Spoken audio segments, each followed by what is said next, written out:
Keloid means scar tissue. कहीं पे भी चोट लगती है तो उस चोट लगने में जब घाव भरने लगता है, जब वुंड हीलिंग होने लगती है, तो वहाँ पे कुछ एक्सेस में टिश्यू बन जाता है और उसी एक्सेस टिश्यू बन जाने की वजह से आउटग्रोथ सा हो जाता है। नॉर्मली जैसे मान लीजिए कि यहाँ पे इस तरह से स्किन है और यहाँ पे कोई चोट लग गई, थोड़ी डीप इंजरी हो गई इस तरह से ऐसे, तो यहाँ पे डीप वुंड हो गया है। अब होता क्या है कि अब यहाँ के अगल बगल के जो है, जो टिश्यू हैं, ये सब इसको हील करने की प्रक्रिया में आ जाते हैं, हीलिंग होने लगती है। तो अब धीरे धीरे घाव नीचे से यहाँ से भरता जाता है ऊपर से ऐसे यहाँ पे जब ही लास्ट स्टेज आती है घाव के भरने की, यानी वुंड हीलिंग की, तो संभावना ये बनती है कि उतने ही टिश्यू बने जितने टिश्यू की यहाँ पे जरूरत है। तो नॉर्मल उतनी मात्रा में बने टिश्यू, यानी जितनी जरूरत है उतनी ही बने हैं।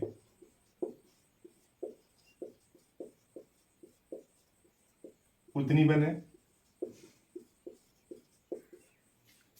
तब तो स्कार नहीं बनेगा। उस केस में नो स्कार, यानी एक किलोइड नहीं बनेगा। होता क्या है कि कुछ लोगों के केस में वुंड हीलिंग के दौरान यहाँ पे वुंड हीलिंग हो गई, उसके बाद एक्सेस में टिश्यू बन जाता है इस तरह से। और जो एक्सेस में टिश्यू है, यानी एक्सेस यानी जरूरत से ज्यादा बन जाए। और जब जरूरत से ज्यादा बन जाएगा तो वही क्या होगा, किलोइड हो जाएगा। उसी केस में क्या बन जाएगा, किलोइड। यानी यूं समझ लीजिए कि किलोइड बनने में शरीर की जो एक्सेस प्रोटीन बनाने की जो क्षमता है, उस जहां पे चोट लगी है उस एरिया में, उसी वजह से आउट ग्रोथ हो जाती है। और सबसे खास बात कि ये जो आउट ग्रोथ है प्रोटीन का होता है और कोलेजन प्रोटीन का होता है। यानी बेसिकली कोलेजन प्रोटीन की एक्सेस मात्रा होने की वजह से जहां पे चोट लगती है वहां पे थोड़ा सा आउटग्रोथ टाइप का हो जाता है। सबसे खास बात कि ये कैंसर नहीं होता, कैंसर नहीं होता। आम धारणा आजकल लोगों में हो रही है कि जहां भी कहीं थोड़ा सा आउटग्रोथ दिखेगा, टिश्यू दिख जाता है, तो दिमाग में एक सुई उधर भी जाने लगती है, इंडिकेटर कि कहीं कैंसर तो नहीं।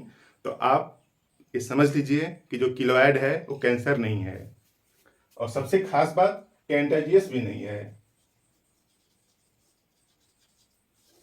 यानी छुआछूत का भी नहीं है कि यहाँ से एक से दूसरी जगह फैल जाएगा।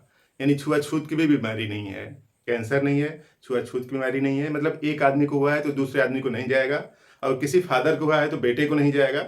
इस तरह से यानी यूं समझ लीजिए कि उसी पर्सन तक रहेगा और उसी पोर्शन के जहां पे चोट लगी है बस वहीं पे रहेगा, ये नहीं कि उसी पर्सन में दूसरी जगह फैल जाएगा। यानी उसका रिकरेंस यानी टिश्यू कंटेजियस नहीं होता, मतलब इन्फेक्शियस नहीं होता, इन्फेक्शन ऐसा कुछ नहीं होगा।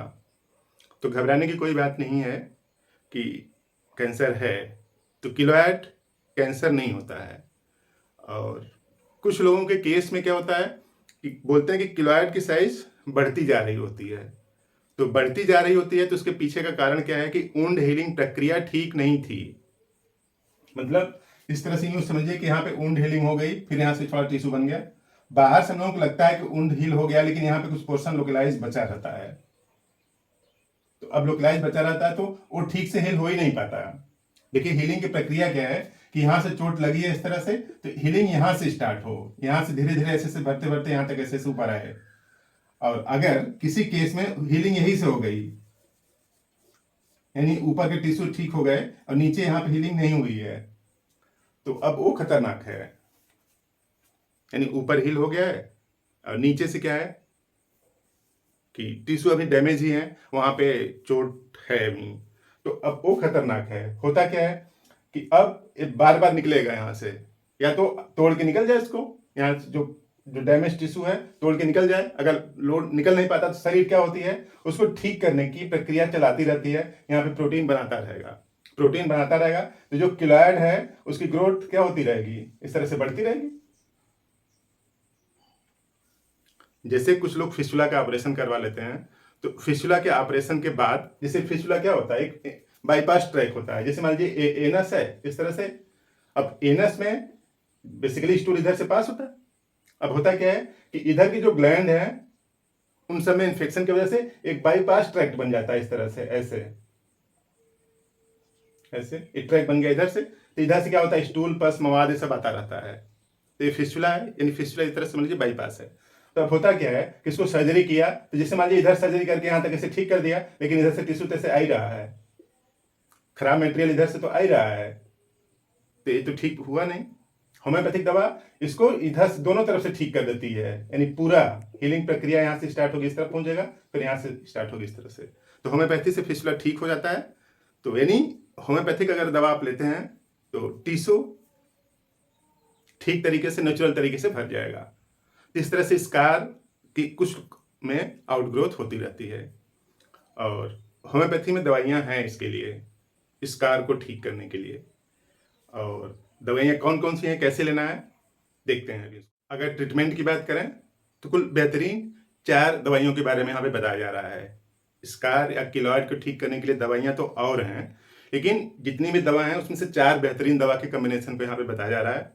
और स्कार यानी किलॉइड को कुछ इस तरह से डिवाइड किया गया है कि अगर अभी किलॉइड जल्दी का है तब एक कम्बिनेशन, और अगर किलॉइड अभी पुराना हो चुका है तब दूसरा कम्बिनेशन। तो देखिए, अगर अभी किलॉइड नया है, ठीक है, अभी जस्ट किलॉइड बनना स्टार्ट हो गया है, तो उस केस में आप ग्रेफाइट 1 ml लें हफ्ते में एक बार, या हफ्ते में एक दिन 4 बूंद लीजिए, और बाकी बचे हुए दिन में, यानी कुल 6 दिन और बच गए, उसमें सेवाना 30 सुबह 4 बूंद लीजिए, और फ्लोरिक एसिड शाम को 4 बूंद, शाम को 4 बूंद जीभ पर। और अगर किलॉइड काफी पुराना हो चुका है, यानी 6 महीने से ज्यादा का टाइम का है, ठीक है, तो उस केस में क्या करें, साइलेसिया 1 ml लें, इसको भी हफ्ते में एक बार लेना है, हफ्ते में केवल एक दिन 4 बूंद सुबह, यानी हफ्ते में बस एक दिन लेना है। और बाकी नीचे वाली दवाइयां जो सेवाना, फ्लोरिक एसिड, इसी तरीके से, यानी इसको लेना है सुबह 4 बूंद डेली, सुबह 4 बूंद डेली, और इसको भी शाम को 4 बूंद, शाम को 4 बूंद। यानी ये दवा देखिए संडे को लेना है, ये संडे, और ये दवा जो है मंडे टू सैटरडे, ठीक, कोई कंफ्यूजन नहीं होना चाहिए। हफ्ते में एक दिन लेना है, बस संडे को ले लिया इसको, बाकी बचा दिन मंडे टू सैटरडे, इन दोनों दवाइयों को लिया। ठीक वही बात इधर के लिए भी है, इसको आपने संडे को ले लिया और इस दवा को मंडे टू सैटरडे तक के लिए लिया। तो मोस्ट प्रोबेबली इन 4 दवाइयों से जो भी किलॉइड स्कार है वो धीरे धीरे कम होने लगेगा, ठीक हो सकता है, ठीक हो जाएगा। छोटे से वीडियो में काम की बात आपने देखा, बात पसंद आई तो इस वीडियो को लाइक करें, चैनल पर सब्सक्राइब कर दें और शेयर भी कर लें।